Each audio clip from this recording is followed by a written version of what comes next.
Thank you ever so much to the organisers. I feel quite honoured to be part of an esteemed panel and to be here talking with you all this evening. So in my presentation, I'm just going to be going over perhaps some complementary remarks to the points that Liz and Sophia have already made in discussing Islamophobia in Europe. So I really want to reflect on what Islamophobia is, the ways in which it manifests in Europe, the points of potential convergence and divergence that we see across the continent, and the ways in which it's mainstreamed across Europe and in the UK. So in doing so, I'm drawing on two significant pieces of work in which I've been involved, one of which was a European Commission funded project where we looked at both the nature of Islamophobia, but also best practices in countering Islamophobia that are already being employed by key stakeholders in communities. And in that study, we looked at 8 case studies. So we looked at France, Germany, Belgium, the UK, Hungary, the Czech Republic, Portugal, and Greece. It's always a mouthful to try and remember those. Really, we had some, Western European, but also potentially cases that are seen more as on the fringes in the southern areas where austerity, etc., have perhaps been more keenly felt, although arguably looking at the UK now, I'm not sure we could make that same claim. We did this research up to sort of 2019 when we published a book on it. And I'm also drawing on a book, an edited volume that I've just published in May this year, where I look at gendered Islamophobia, and it's a collection with other scholars in the area. So in my work, I typically use the APPG definition that Liz mentioned, which describes Islamophobia as a type of racism that targets expressions of Muslimness or perceived Muslimness. I feel that this is increasingly adopted by many of us in the field and a number of kind of key actors as well, in that it helps us understand the ways in which Islamophobia transcends people, practice, and place. And it's not really about being Muslim, it's about being perceived as Muslim. In terms of the ways in which this functions, although this is taken from the UK context, it's very much applicable in the European context as well, I would argue.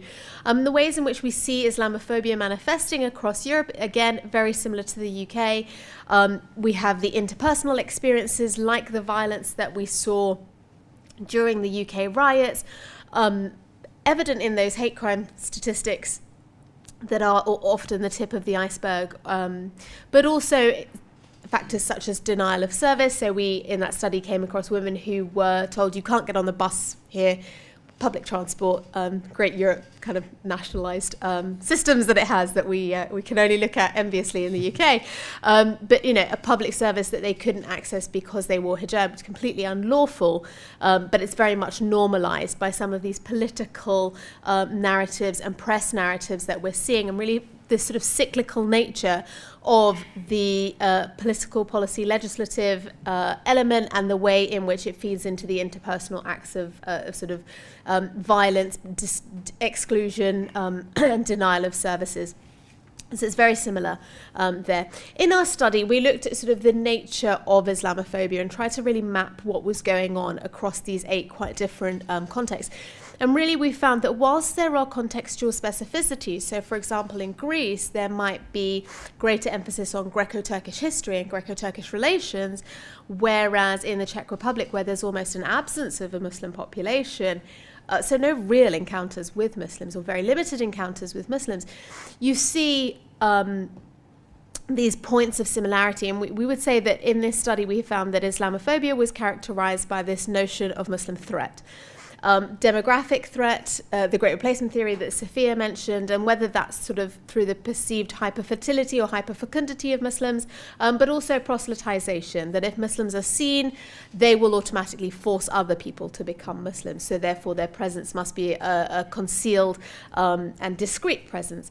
That Muslims pose an alleged cultural threat, this is ideological, that they have parallel practices in society, and that they wish to enforce these parallel practices on the wider white majority society. Muslims in our research were seen as inherently violent and barbaric, echoed in some of that gendered dimension element that Sophia mentioned around kind of, it's almost like Muslims can't help themselves, that they act in misogynist or culturally and physically violent ways, that they favour gender inequality, allegedly apparent in Muslim women's dress and it being allegedly forced upon them, and that they are inherently and kind of at their very root unassimilable, and they will forever be the problematic other.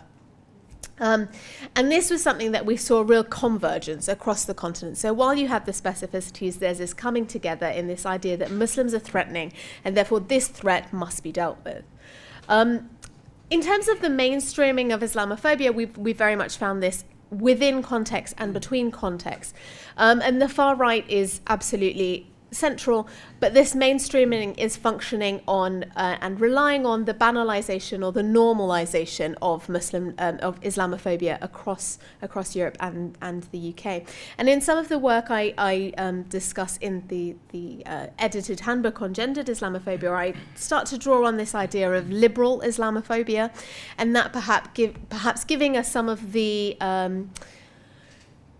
linguistic tools to start to explain the kind of various ways in which the Islamophobia is becoming normalized.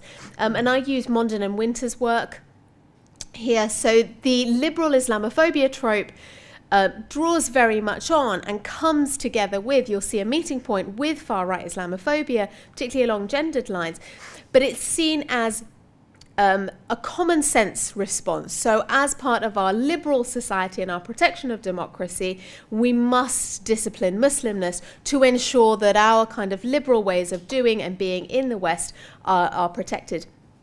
There's a quote from Mondin and Winter that I find quite helpful. They talk about a widespread and normalized criticism of the essentialized Muslim threat for its hatred of our liberal freedom and tolerant societies. They continue, the ways in which liberal Islamophobia is articulated is through, in one way, the evocation of gender rights in the West, particularly around banning the hijab and the burqa in the name of emancipation.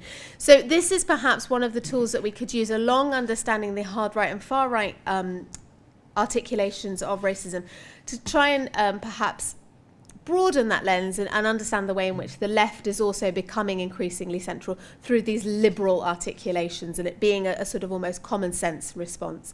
And one of the ways in which in my own work I explain this liberal common sense articulation of Islamophobic practice is through looking at the case study of France, where you have bans like in 2004, the ban through the Loi Stasi on headscarves in schools that has been replicated across Europe, Belgium being one of them, or the Loi anti-niqab, so the face veil ban implemented first in France in 2010, followed swiftly by Belgium in 2011 and Austria and debates in Switzerland. It was almost like a domino effect. So this is potentially one of the ways.